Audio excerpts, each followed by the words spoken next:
வணக்கம். இது அரண்சை. நான் ஹசீஃப். இன்று நம்மோடு மூத்த பத்திரிகையாளர் தாமோதரன் பிரகாஷ் இணைந்திருக்கின்றார். அவரை வரவேற்போம். வணக்கம். வணக்கம் தோழர் ஹசீஃப். தமிழ்நாடு அமைச்சரவையில் ஏற்பட்டிருக்கக்கூடிய மாற்றம், உதயநிதி ஸ்டாலின் அவர்களுக்கு துணை முதலமைச்சர் பொறுப்பு வழங்கப்பட்டிருப்பது, இதை தாண்டி அடுத்து ஒரு 16 மாதங்கள்ல நடைபெற இருக்கக்கூடிய சட்டமன்ற தேர்தல், அதை ஒட்டி திமுகவினுடைய தரப்புல பெரிய மாற்றம் எதுவும் வர்றதுக்கு வாய்ப்பு இருக்கா? இல்ல இந்த மாற்றத்தின் அடிப்படையில் தான் அவர்கள் தேர்தலை சந்திப்பதற்காக அவர்கள் செய்திருக்கக்கூடிய கடைசி மாற்றமா? அந்த வகையில் இந்த மாற்றம் எந்த வகையில் முக்கியத்துவம் பெறுதுன்னு நினைக்கிறீங்க? இந்த மாற்றம் முக்கியமானதுன்னா, அதை விட பெரிய மாற்றம் திமுக பண்ண போறது என்னன்னா, அமைப்புல, திமுகவுடைய அமைப்புல அவங்க 2 சட்டமன்ற தொகுதிக்கு ஒரு மாவட்ட செயலாளர், அதுவும் இளைஞர்களை மாவட்ட செயலாளரை கொண்டு வராங்க. அப்போ மாவட்ட செயலாளர்கள் ரேஞ்ச் வரும்பொழுது ஒவ்வொரு மண்டலத்துக்கும் பொறுப்பாளர்கள், அதுக்கு ஒரு பதவியை அவங்க உருவாக்குவாங்க. ஏன்னா இப்போ எல்லா மந்திரியுமே ஒரு விதத்துல மாவட்ட செயலாளர் தான். மாவட்ட செயலாளர் பதவியும் அவங்க விடவே இல்லை. எப்படி எடப்பாடி அதிமுக பொதுச் செயலாளராக இருக்காரு, அப்படியே சேலம் புறநகர் மாவட்ட செயலாளர் அப்படி வச்சிருந்தாரு. அந்த மாதிரி தான் இருக்காங்க இன்னைக்கு. திமுகலையும் இருக்காங்க மந்திரிகள் மாவட்ட செயலாளர். இப்போ சேகர் பாபு எடுத்திங்கன்னா அவர் சென்னை மாவட்ட செயலாளர்களில் ஒருத்தராக தான் இருக்காரு. அவருக்கு கீழே 6 சட்டமன்ற தொகுதிகள் இருக்கு. அப்போ அங்கே ஒரு 3 மாவட்ட செயலாளர்கள் உருவாகணும். 3 மாவட்ட செயலாளர்கள் உருவானா சேகர் பாபு மண்டல பொறுப்பாளராக வரணும், சென்னைக்கு மண்டல பொறுப்பாளராக வரணும். அதே மாதிரி மா சுப்பிரமணியம் அவர் மாவட்ட செயலாளராக இருக்காரு. அதுக்கடுத்தது அவர் மண்டல பொறுப்பாளராக வருவார். அந்த மாதிரி ஒவ்வொன்று. இப்போ செந்தில் பாலாஜி கரூர் மாவட்டத்துக்கு இன்சார்ஜு, அங்கே நிர்வாகி. அதுக்கப்புறம் பார்த்தீங்கன்னா இப்போ 2 தொகுதிக்கு ஒரு மாவட்ட செயலாளர்னு வரும்பொழுது அந்த கோவை கொங்கு மண்டலத்துக்கு இருக்கு, மேற்கு மண்டலத்துக்கு இவர் ஒரு முக்கியமான நிர்வாகியாக போடுவாங்க. அப்போ அமைப்புலையும் ஸ்ட்ரக்சர்லையும் ஒரு பெரிய மாறுதல் என்பது வரும். இப்போ விஜய் கட்சி ஆரம்பிச்சுட்டு வரக்கூடிய சூழல்ல இப்போ அங்கே எல்லாமே இளைஞர்கள் தானே மாவட்ட செயலாளர்கள், அது நிர்வாகிகள், மண்டல நிர்வாகிகள் யாராக இருந்தாலும் அது யூத்தாக தானே இருக்கும், இளைஞரணி மாதிரி தானே இருக்கும் அது. அப்போ அதுக்கு காம்பீட் பண்ணக்கூடிய வகையில் திமுகலையும் ஒரு மிகப்பெரிய மாற்றம் என்பது அமைப்பு ரீதியாக வரப்போகுது.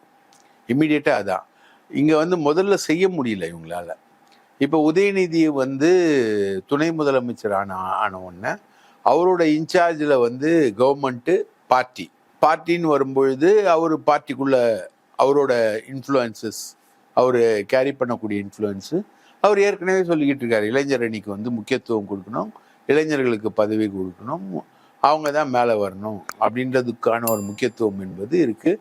அதே மாதிரி கனிமொழி தலைமையில் இருக்கக்கூடிய மகளிர் அணி, அதோட முக்கியத்துவம். அதுக்கப்புறம் திமுகவுக்கே உரிய இலக்கிய அணி, அந்த மாதிரி இருக்கு. தலைமை கழக பேச்சாளர்கள், இந்த மாதிரி ஒரு பெரிய டீம் இருக்கு. அது எல்லாத்தையும் தாண்டி இப்போ இருக்கக்கூடிய ஒரு பெரிய நடைமுறை ஐடி விங். திமுகவுடைய ஐடி விங்கு மற்ற எந்த கட்சியுடைய ஐடி விங்கை விட ஸ்ட்ராங்காக சாலிடாக ரியாக்ட் பண்ணக்கூடிய ஒரு ஐடி விங்கு, அது டிஆர்பி ராஜா தலைமையில் அது இருக்குது. அந்த ஐடி விங்கோட இன்ஃப்ளூயன்ஸு, அதோட கேர்டேக்கிங்கு, இப்படி திமுக தன்னை ஸ்ட்ரக்சுரலாக காலத்துக்கு ஏற்ற மாதிரி மாற்றிக்கிற தன்மையில் இருக்குது. அதில் இந்த உதயநிதி துணை முதல்வராக பதவியேற்றது என்பது அந்த மாற்றத்துக்கான ஒரு பெரிய துவக்கம். அந்த மாற்றங்கள் இன்னும் ஒரு சில மாதங்களில் முடிஞ்சிடும். ஆட்லி ஒரு 3 மாதத்தில் முடிஞ்சிடும் அந்த மாற்றங்கள். அதுக்கப்புறம் அவங்க எலெக்ஷனை நோக்கி பூத் கமிட்டி, பெண் அமைப்பு வச்சிருக்காரு சபரீசன் தலைமையிலான அந்த பெண் அமைப்பு, அந்த பெண் அமைப்போட ஃபீட்பேக்ஸு, அதோட ஸ்ட்ரக்சர்ஸு அதுக்கேற்ற மாதிரி போகும். பெண் அமைப்புன்றது திமுகவில் ரொம்ப முக்கியமான ஒரு அமைப்பு. அந்த அமைப்பு தான் இந்த நடந்து முடிந்த நாடாளுமன்ற தேர்தலில் வெற்றிக்கான காரணமே பெண் அமைப்பு தான். உளவுத்துறையெல்லாம் ஒன்றும் பெரிய அளவுக்கு இல்லை, மாநில உளவுத்துறையும் இல்லை. கட்சி எப்பவுமே உங்களுக்கு தெரியும், இவனுக்கு அவனை பிடிக்காது, அவனுக்கு இவனுக்கு பிடிக்காது, அதுதான் கட்சி. அந்த கட்சியோட ஃபீட்பேக்ஸும் ஒன்றும் பெருசு இல்லை. ஆனால் பெண் அமைப்பு ஐபேக் மாதிரி, ஐபேக்கில் ட்ரெயின் ஆனவங்க தான் அவங்க கீழே இறங்கி ஃபுல்லாக ஒவ்வொரு கள நிலவரத்தையும் அனலைஸ் பண்ணி இங்கேருந்து அங்கே போய் அங்கேருந்து இங்கே போய், உதாரணத்துக்கு கோவையில் வந்து பார்த்தீங்கன்னா அண்ணாமலை வந்து பயங்கரமாக பில்டப் பண்ணிக்கிட்டு இருந்தார்.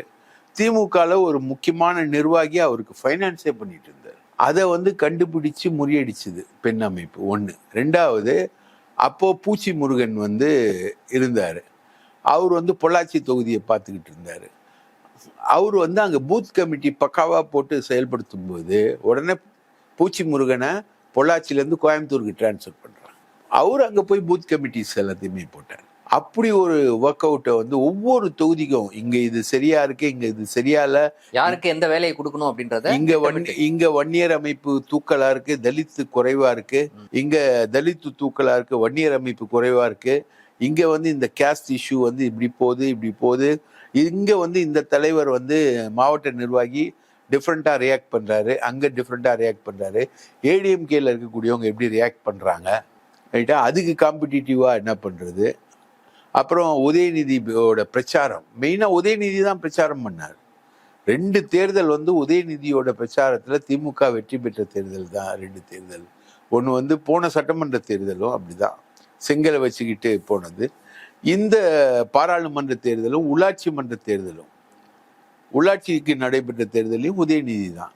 உதயநிதியோட கேம்பெயின், அப்புறம் கனிமொழி கேம்பெயின், ஸ்டாலினோட கேம்பெயின், கட்சிக்காரங்களோட கேம்பெயின், பேச்சாளர்கள், முகாம்கள், இளைஞரணி, இது எல்லாத்தையுமே ஒருங்கிணைக்கிற வேலை வந்து முன்னாடி கலைஞர் உட்காந்து பண்ணுவார். அந்த கலைஞர் இடத்த பெண் அமைப்பு வந்து ரொப்பிச்சு. அந்த ஃபீட்பேக்ஸு எல்லாமே டேட்டாஸ். கலைஞருக்கு வந்து மைண்டு, ஒருத்தர் சொல்றது இன்னொருத்தர் சொல்றது, 2 கருத்தை வச்சுப்பார் கலைஞர். இவனையும் சொல்ல விடுவார், இவனையும் சொல்ல விடுவார். 2 பேரும் சொல்றதையும் கேட்டு அவர் ஒரு விஷயத்தை புரிஞ்சுக்கிட்டு அவர் ஒரு முடிவு எடுப்பார்.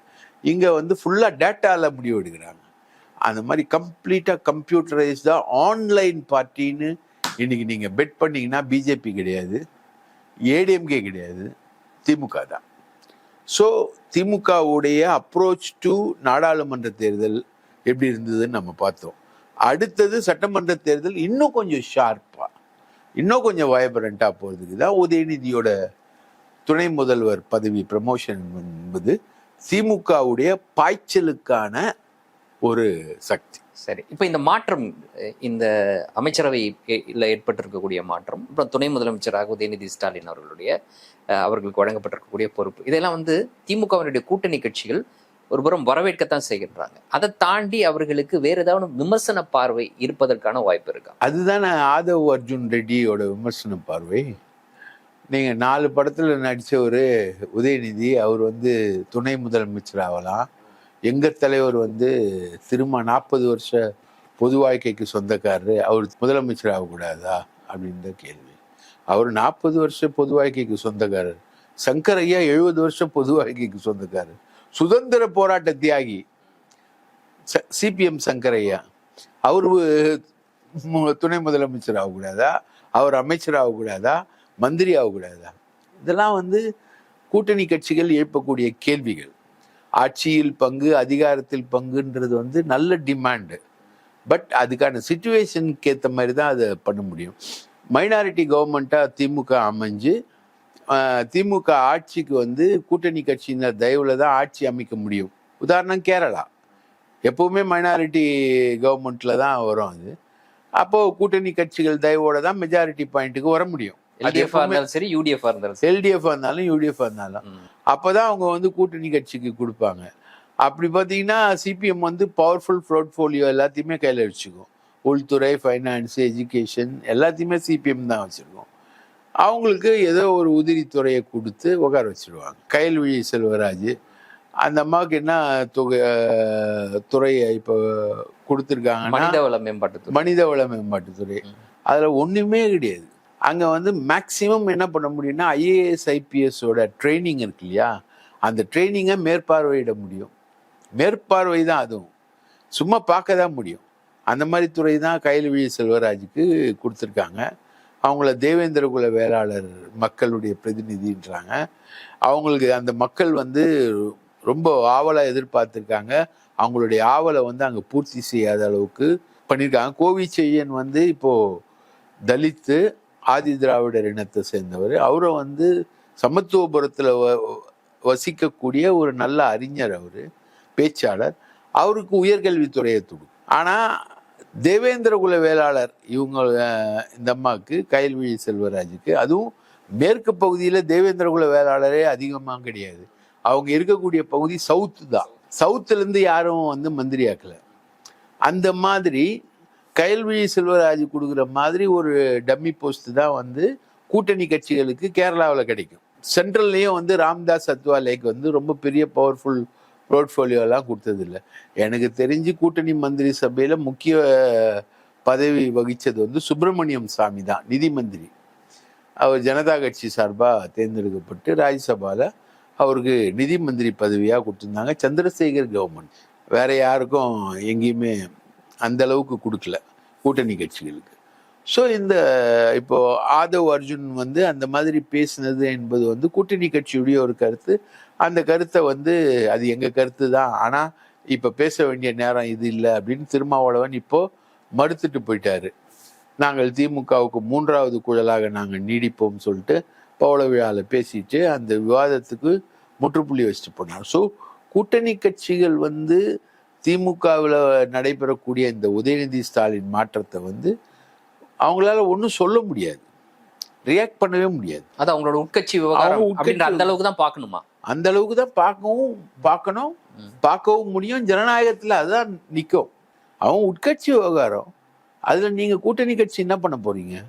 ஒன்றும் கிடையாது. ஆதவ் அர்ஜுனா மாதிரி பேசிட்டு போகலாம், அவ்வளோதான். ஆதவ் அர்ஜுனா பேசினது எடப்பாடி பிஜேபி பேச சொன்னதை அமலாக்கத்துறை வழக்கில் அவர் மாட்டினதுனால அவர் பேசிட்டு போனார். அந்த மாதிரி ஒரு ஸ்ருதி பேதம் தானே. அந்த கட்சியில் இருக்க ரவிக்குமார் அப்படி பேசல, சிந்தனை செல்வன் பேசல, வன்னியரசு பேசல, திருமாவே பேசல. அவர் மட்டும் ஒரு ஸ்ருதி பேதம் மாதிரி திடீர்னு வந்து ஞானோதயம் வரும்னு தெரியுமா?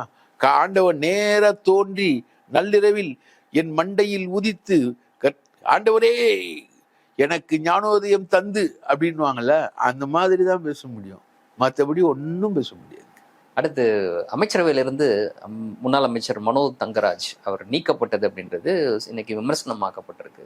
அவர் திமுக வந்து பாஜகவுக்கு ஆதரவாக செயல்பட்டு அப்படிப்பட்ட ஒரு நடவடிக்கை எடுத்திருக்கிறாங்க அப்படின்ற மாதிரி ஒரு குற்றச்சாட்டை ஒரு சிலர் முன்வைக்கிறாங்க. உண்மையில் நடந்தது என்ன? மனோ தங்கராஜ் வந்து மனித உரிமை செயல்பாடுகள், என்விரான்மெண்டல் இஷ்யூஸ் இதிலெல்லாம் வந்து ஆர்வம் உள்ளவர். அதுக்குள்ள செயல்படக்கூடிய என்ஜிஓக்களுக்கு மிகவும் நெருக்கமானவர். அவர் வந்து கிறிஸ்தவ நாடார். அதனால வந்து கன்னியாகுமரி என்பது பாஜக பேஸ் இருக்கக்கூடிய ஒரு மாவட்டம். அந்த மாவட்டத்தில் பாஜகவை எதிர்த்து நின்னாரு அப்படின்றதுனால இப்போ இந்த சர்க்கிள்லாம் எப்படி சொல்லுது. ஏன் செஞ்சி மஸ்தானை பற்றி சொல்ல? செஞ்சி மஸ்தான் இஸ்லாமியர்ல, அவர் இயல்பாவே பாஜகவுக்கு எதிராக தானே இருப்பாரு. அதான் ஆவடி நாசருக்கு கொடுத்துட்டாங்களே மாற்றா. மனோ தங்கராஜ் மேல வந்த புகார்கள் வந்து ஒரு மேயர் எலெக்ஷன்ல சுரேஷ் ராஜன்றவர் வந்து ரொம்ப அதிதீவிரமாக செயல்பட்டு திமுக கட்சி வேட்பாளரை தோற்கடிச்சு வேலைகள்லாம் பண்ணான்னு சுரேஷ் ராஜன் மேலே நடவடிக்கை எடுத்தார் ஸ்டாலின். சுரேஷ் ராஜன் வந்து ஸ்டாலினுக்கு ரொம்ப நெருக்கமானவர். இளைஞர் அணியில் ஒன்றா இருந்தவங்க. அவங்க இப்போ மந்திரி ஆயிருக்க சில பேர் வந்து ஸ்டாலினோட இளைஞர் அணியில் இருந்தவங்க. ஆவடி நாசரு, படமருத்துப்பட்டி ராஜேந்திரன், இவங்கெல்லாம் வந்து ஸ்டாலினுக்கு ரொம்ப நெருக்கமானவங்க. அந்த மாதிரி இருந்தவர் தான் சுரேஷ் ராஜன். ஆனால் சுரேஷ் ராஜன் மேலே நடவடிக்கை எடுக்கப்பட்டது. அந்த நடவடிக்கை எடுக்கப்பட்ட உடனே அதுக்கப்புறம் கோஷ்டி மோதலின் உச்சகட்டத்தில் போயிடுச்சு கன்னியாகுமரி மாவட்ட திமுக. 2 பேரும் ஒருத்தர் தாக்கி பல விஷயங்கள் வெளியில் வந்தது.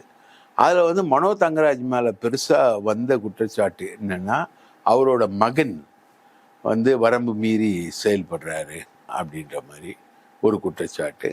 அதே மாதிரி அந்த மாவட்டம் வந்து கேரளாவுக்கு பக்கத்தில் இருக்க மாவட்டம்ன்றதுனால அங்கிருந்து எடுக்கக்கூடிய கனிம வளங்கள்ல மனோ தங்கராஜ் ஈடுபடுறாரு அப்படின்ற மாதிரி ஒரு பெரிய வந்தது. மஸ்தானுக்கு வந்து திண்டிவனம்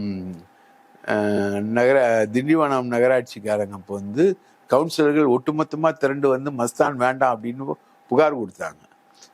ரைட்டா? அந்த மாதிரி மனோ தங்கராஜ் வேண்டாம் அப்படின்ற மாதிரி கடுமையான புகார்கள் வர அப்போ தலைமை கூப்பிட்டு 3 முறை எச்சரிக்குது மனோ தங்கராஜ. நீ வந்து போக்க மாத்திக்க அப்படின்னு. தலைமையிலேருந்து எது சொன்னாலும் அந்த உத்தரவுகளையும் நிறைவேற்றுறது கிடையாது, கண்டுக்கிறதே கிடையாது. இப்போது தலைமைக்கு சில தேவைகள் இருக்கும், சில விஷயங்களை வந்து நீ அந்த மாவட்டத்தில் பண்ண வேண்டியிருக்கும் அப்படின்னு அவங்க சொன்னா கூட மதிக்கிறது. இவர் வந்து ஜனதா கட்சியிலேருந்து வந்தவர் மனோ தங்கராஜ். அந்த டைப்பில் தான் அவர் பிஹேவ் பண்ணார். இப்போது அமைச்சர் பதவி தூக்கினோன்னா அவர் வந்து கொடுத்த அறிக்கையிலையும் நான் வந்து பால் வளத்தை இப்படி பண்ணியிருக்கேன், இன்ஃபர்மேஷன் டெக்னாலஜியில் இப்படி பண்ணியிருக்கேன் அப்படின்னு அவர் அறிக்கை கொடுத்தப்போ கூட அதில் ஒரு இடத்துல கூட முதல்வர் மு.க. ஸ்டாலின் உதவினார்னு சொல்லவே இல்லை. நான் பண்ணேன் தான். இதான் மனோ தங்கராஜ், இதான் அவரோட தலைமைக்கு இந்த போக்கு பிடிக்கல, சுத்தமா பிடிக்கல. இது எந்த தலைமைக்குமே பிடிக்காது இந்த போக்கு. யாரா இருந்தாலும் அந்த தலைமைக்கு விசுவாசமா அந்த விஷயங்களோட ட்ரெண்டோட தான் அவர் இருக்க முடியும், மந்திரியாவும் இருக்கும். அவர் தொகுதிக்கு நல்லது செய்யறாரு, கெட்டது செய்யறாரு, அதை தாண்டி தலைமை கட்டுப்படணும். அது இல்லாம பாத்தீங்கன்னா இப்போ ஒரு 35 மந்திரிகள் தான் இருக்க முடியும் அப்படின்ற ஒரு கண்டிஷன். இப்போ வந்து புதுசா 2 பேரை உள்ள எடுக்கிறோம் அப்படின்னா ஒரு 3 பேர் வெளியே போகணும். அப்படி பார்த்தீங்கன்னா மனோ தங்கராஜ் தான் மோசமாக பெர்ஃபார்ம் பண்ண ஒரு மினிஸ்டர், அவரை வந்து வெளியில் தூக்கணும் அப்படின்ற மாதிரி ஒரு கண்டிஷன். செஞ்சி மஸ்தான் ஆல்ரெடி மோசமான விஷயங்களில் புகழ்பெற்றவர். அவர் போன தடவை கள்ளச்சாராய சாவுகள் விழுப்புரம் பகுதியில் நடக்கும்பொழுதும் அவர் பேர் வந்து பெரிய அளவுக்கு அடிபட்டது. ரிஸ்வான்னு சொல்லிட்டு அவருடைய உறவினர் ஒருத்தர் வந்து வேலை வாங்கி தர்றதா எல்லாரையும் ஏமாத்திக்கிட்டு இருக்காரு அப்படின்ற ஒரு பெரிய குற்றச்சாட்டு அவர் மேலே இருந்தது. அங்கேயும் உட்கட்சி தான். இப்போ கேக் வெட்டி கொண்டாடி இருக்கானுங்க மஸ்தானோட நீக்கத்தை திமுக காரங்க. ஸோ இது வந்து உட்கட்சி சண்டையோட விஷயம். ராணிப்பேட்டை காந்தி வந்து ரொம்ப மோசமாக செயல்படுறாரு, அவருக்கு செயல்பாடு சரியில்லைன்ற கருத்து அவங்ககிட்ட இருக்கு. துரைமுருகன் வந்து மோசமாக செயல்படுறாரு அப்படின்ற கருத்து இருக்கு.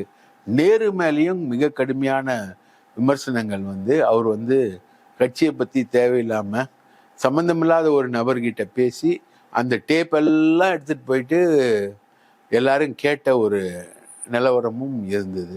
இது மாதிரி கட்சியில் வந்து அதிருப்திகள் மாற்றங்கள் தேவை அப்படின்றது வந்து எல்லா மட்டங்கள்லையும் இருந்தது. ரைட்டுங்களா? மதிவேந்தன் மீது கூட விமர்சனங்கள் இருந்தது.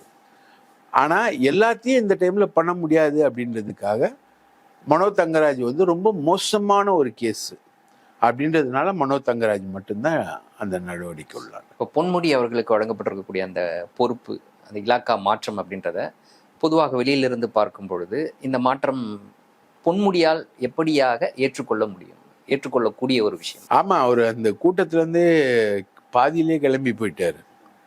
பொன்முடியால் அதை ஏற்றுக்கவே முடியல. பொன்முடியால் எப்படி ஏற்றுக்க முடியும்னு பொன்முடி விஷயத்தில் என்ன இருந்ததுன்னா, பொன்முடிக்கும் அவருடைய துறை அதிகாரிகளுக்கும் இடையே பெரும் பிரச்சனை. உயர்கல்வித்துறை அதிகாரிகளிடையே பெரும் பிரச்சனை.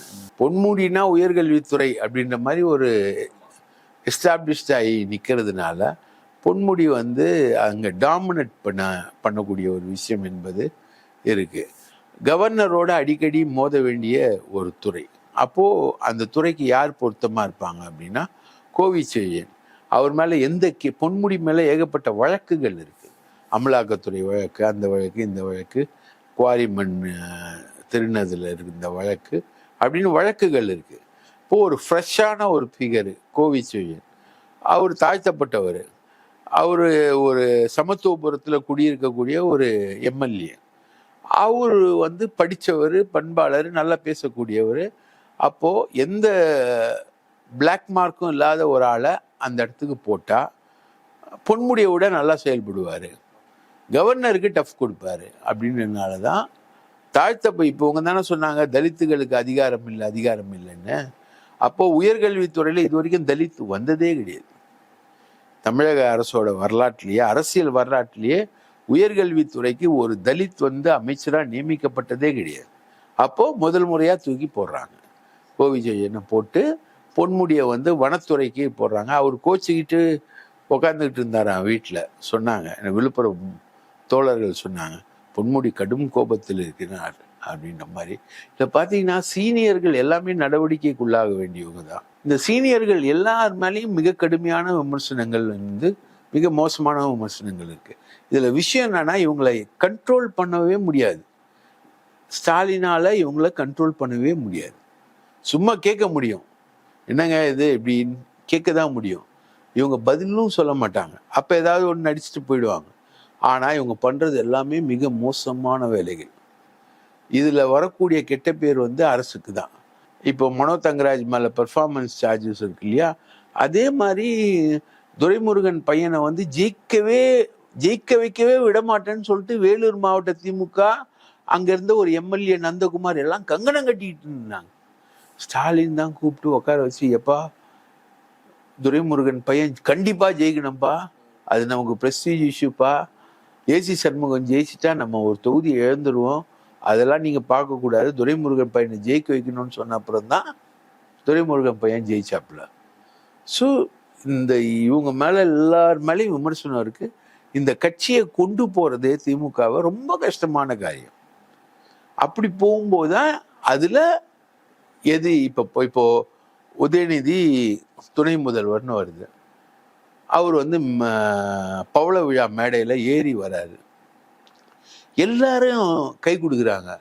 துரைமுருகன் அப்படின்னு உட்காந்துன்னு நீட்டுறாரு கையை. உதயநிதி குனிஞ்ச கையை கொடுத்துட்டோட நிற்கலை.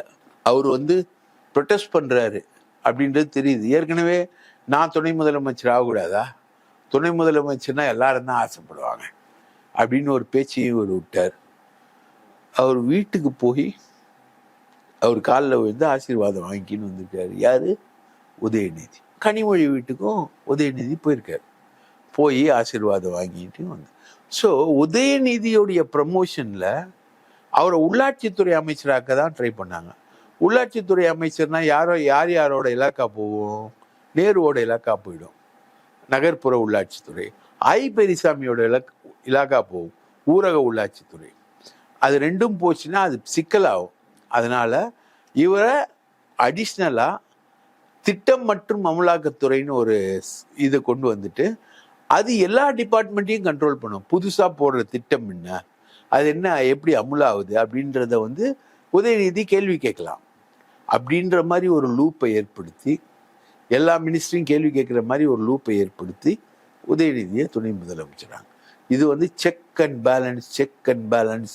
பேலன்ஸ் இப்படி தான் கொண்டு வராங்க. எல்லாருமே எதிர்பார்த்த மாதிரி செந்தில் பாலாஜி அவர்கள் ஏற்கனவே வகித்த பொறுப்பு அவருக்கு வந்து மீண்டும் கொடுக்கப்பட்டிருக்கு. நீங்க சொல்வது போல மேற்கு மண்டலம் செந்தில் பாலாஜி கையில முழுமையாக ஒப்படைக்கப்பட்டிருக்குன்னு கூட சொல்லலாம். இது வந்து இப்ப பாஜகவுக்கு எப்படிப்பட்ட ஒரு அதிர்ச்சியை ஏற்படுத்தி இருக்கு? அடுத்த கட்டமா பாஜக இதை எப்படி கையாளும் நீங்க நினைக்கிறீங்க? அவுட்டு, பாஜக டோட்டலா அவுட்டு. அதிமுகவையும் சேர்த்துக்க வேண்டியது இருக்கு, அதிமுக அண்ட் பாஜக. அதிமுகவுடைய டோட்டல் தொகுதி வந்து மேற்கு மண்டலம் சார். இப்போ பனமரத்துப்பட்டி ராஜேந்திரன் ஏன் 11 தொகுதி இருக்கு சேலத்துல, பனமரத்துப்பட்டியில மட்டும்தான் திமுக ஜெயிச்சுது. ஏன் அங்க மட்டும் ஜெயிச்சுது? ராஜேந்திரன் வந்து இளைஞரணி ஃப்ரெண்டு ஸ்டாலினுக்கு.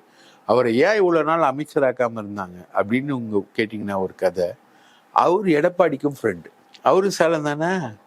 சேலம் இளங்கோவன் ஒருத்தர் இருக்காரு, அந்த கொடநாடு வழக்கில் சம்மந்தப்பட்டவர், அவருக்கும் ஃப்ரெண்டு. சேலம் இளங்கோவனும் பனமரத்துப்பட்டி ராஜேந்திரனும் சேர்ந்து 5 திமுக எம்எல்ஏவை ஜெயிக்க விடாம பண்ணியிருக்காங்க கடந்த காலத்துல, போன சட்டமன்ற தேர்தல். அப்போ அங்க அதிமுக 10 ஜெயிக்கிறதுக்கு 5 தோக்கிறதுக்கு முக்கிய காரணம் பனமரத்துப்பட்டி ராஜேந்திரன். இந்த மாதிரி அன்கோ தான் ஏடிஎம்கேவுடைய டாக்டிக்கல் லைன். எங்கெங்க எவன் மாற்றானோ அன்கோ போட்டு ஒர்க் பண்ணுறது தான் ஏடிஎம்கேவுடைய டாக்டிக்கல் லைன். இப்போ ஏன் பனமரத்துப்பட்டி ராஜேந்திரனை மந்திரி ஆக்குனாங்கன்னா, அங்கே வந்து மந்திரி KN Nehru, in charge KN Nehru, அவருக்கு வந்து அவர் பண்ண காரியங்களுக்கு வந்து இனி அவருக்கு ஃபுல் லிவரேஜ் கொடுக்கறதுக்கு திமுக தயாராக இல்லை. அதனால அங்கே ஒரு 1 இயர் இவர் அப்படின்றதுனால இப்போ அவங்க கொண்டு வராங்க. இதுதான் வந்து கொங்கு பெல்ட்டில் வந்து இவங்க ஜெயிச்சது. செந்தில் பாலாஜி வந்துட்டான்னா இந்த கதையெல்லாம் நடக்காது. அந்த ஆள் வந்து ரொம்ப கீழ் லெவல்ல ஒர்க் பண்றாரு, உணர்ச்சி வசப்பட மாட்டாரு, சிரிக்கவே மாட்டாரு. ரைட்டா, காலையில ஒரு 2 இட்லி தான் சாப்பிடுவாரு. ஏன்னா உடல்நிலை அவருக்கு அந்த மாதிரி இருக்கு. 2 இட்லி தான் சாப்பிடுவாரு. அவர் பார்ட்னர் 24/7 ஒர்க் பண்ணுவார். ஒர்க் பண்ணார்னா இந்த டெக்னிக்கெல்லாம் முறியடிக்கப்படும். இப்போ கோவையில் அண்ணாமலை போட்டி போடும்போது மணல் மாஃபியா காசு கொடுத்து நிற்கிறாங்க அப்படின்ற தகவல் திமுகவுக்கு வருது, செந்தில் பாலாஜிக்கும் வருது. அவர் அதை சப்ஸ்டியூட் பண்ற மாதிரி கூப்பிட்டு ஆப்ரேட் பண்றாரு.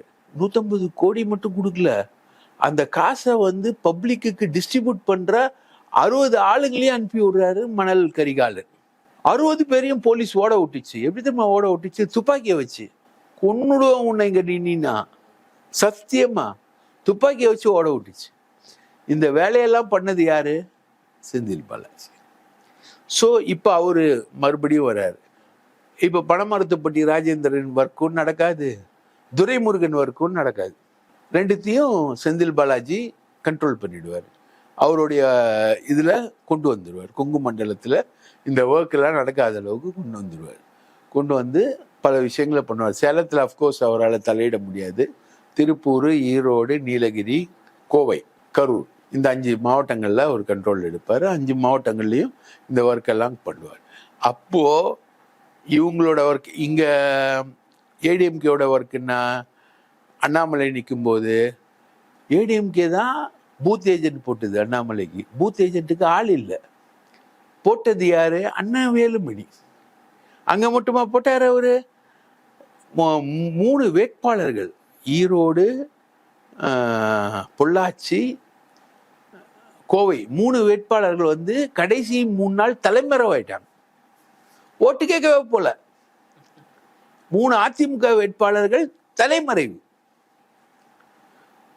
ஃபுல்லா பூத் ஏஜென்சி யாரு? அங்க வந்து பிஜேபிக்கு ஆள் இல்லை, ஃபுல்லா ஏடிஎம்கே. ஓட்டு போட்டதும் ஏடிஎம்கே. ஏடிஎம்கே பேக்கெட்ஸ் இருக்குல்ல, அங்கெல்லாம் வந்து வேலுமணி சொல்லிட்டாப்புல பிஜேபிக்கு போட்டுருங்க. இங்க மட்டும் இல்லை, திருப்பூர், பொள்ளாச்சி, நீலகிரி எல்லாமே சொல்லி விட்டாப்புல. ஸோ இது ஏடிஎம்கே பிஜேபியுடைய மறைமுக அண்டர்ஸ்டாண்டிங் ட்ரிக். இவங்க வந்து இந்த வேலையெல்லாம் செய்வாங்க. ஸோ இதெல்லாம் செந்தில் பாலாஜியோட பியூட்டிஃபுல்னஸ் என்னன்னா, அந்த ஆள் பூத் கமிட்டியை நியமிக்கிற வரைக்கும் இல்லை, பூத் கமிட்டியில் இருக்க ஒவ்வொரு ஆள்கிட்டையும் பேசும். அதாவது ரொம்ப கீழே இறங்கி ஒர்க் பண்ணுவார். நான் ஈரோடு கிழக்குல வந்து செந்தில் பாலாஜியோட 10 நாள் உட்காந்துருக்கேன் நான். எனக்கு தெரியும் எப்படி அந்த ஆளோட ஒர்க் வந்து மைக்ரோஸ்கோப்பிக்காக இருக்கும்னு.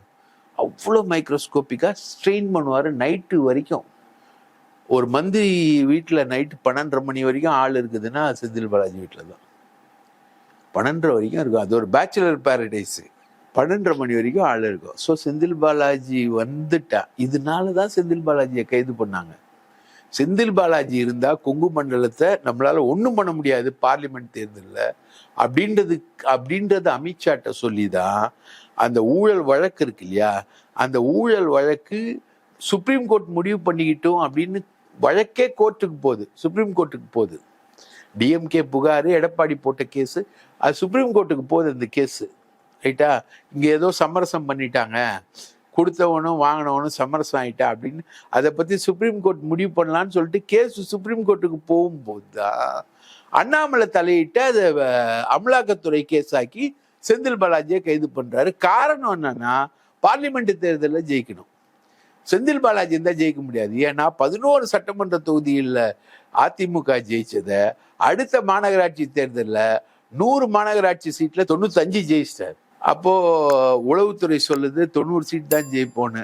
முதலமைச்சர்கிட்ட செந்தில் பாலாஜி நான் 96 ஜெயிப்பேன்ற, 95 ஜெயிச்சார். ஸோ மிரண்டானுங்க, டோட்டலாக மிரண்டான். முடியும். ஈரோடு கிழக்கு யோசிக்கவே முடியல. என்னுடைய சொந்த ஊர் ஈரோடு கிழக்குன்னார் எடப்பாடி. டெபாசிட்ல அது அளவுக்கு அடி, செம்ம அடி. ரைட்டா? ஸோ செந்தில் பாலாஜி இருந்தால் அங்கே ஒன்றும் பண்ண முடியாதுன்னு. நான் செந்தில் பாலாஜின்ற வந்து ஹீரோ அப்படின்லாம் நான் சொல்ல. அந்த மனுஷன் வந்து நல்ல field work, absolute field work. So Senthil பாலாஜின்றது டிஃப்ரெண்ட். அதனால தான் பயப்படுறானுங்க. ஸோ இப்போ அவர் வந்துட்டாருன்னா இந்த முறை கொங்குல அதிமுக தேராது. 75 சீட்டு ஜெயிச்சோம், நாங்கள் 33% ஓட்டு வாங்கினோம், மாநில தேர்தல் என்பது வேறு, பாராளுமன்ற தேர்தல் என்பது வேறு அப்படின்றதெல்லாம் வந்து இவங்க அட்ஜஸ்ட்மெண்ட்ஸ் தான். புரியுதா? கொங்கை பொறுத்த வரைக்கும் ஓட்டுக்கு காசுன்றது நிரந்தரமாயிடுச்சு. நீங்க எந்த தேர்தல் வச்சாலும் அங்க இடைத்தேர்தல் தான். துட்டு கொடுத்தாதான் ஓட்டு. அது நிரந்தரமாயி போச்சு. அப்போ அதிமுகவும் துட்டடிக்கும், திமுகவும் துட்டடிக்கும். யார் எப்படி துட்டடிப்பான்றதுல செந்தில் பாலாஜி கில்லேடி. அதுதான் செந்தில் பாலாஜியை பார்த்து பயப்படுறதுக்கான விஷயம். இன்றைய தினம் எங்களோடு இணைந்து பல்வேறு தகவல்களையும் கருத்துக்களையும் பகிர்ந்து கொண்டமைக்கு நன்றி. வாய்ப்பளித்ததற்கு மிக்க நன்றி. மீண்டும் ஒரு நேர்காணலில் சந்திப்போம். நன்றி நண்பர்களே. அரண்சை நண்பர்களுக்கு வணக்கம். அரண்சை ஊடகம் சுயேட்சையாக இயங்குவதற்காகவே உருவாக்கப்பட்டது. நாம் செய்கிற வேலை உண்மையிலேயே மக்களுக்காக செய்கிறோம் என்பதை நீங்கள் நம்பினால், வாய்ப்பு இருந்தால் இந்த ரேசர் பே கியூஆர் கோடுக்குள்ளே நீங்கள் அதை ஸ்கேன் பண்ணி எங்களுக்கு உங்களால் இயன்றதை விருப்பம் இருந்தால் ஆதரவு தெரிவிக்கலாம்.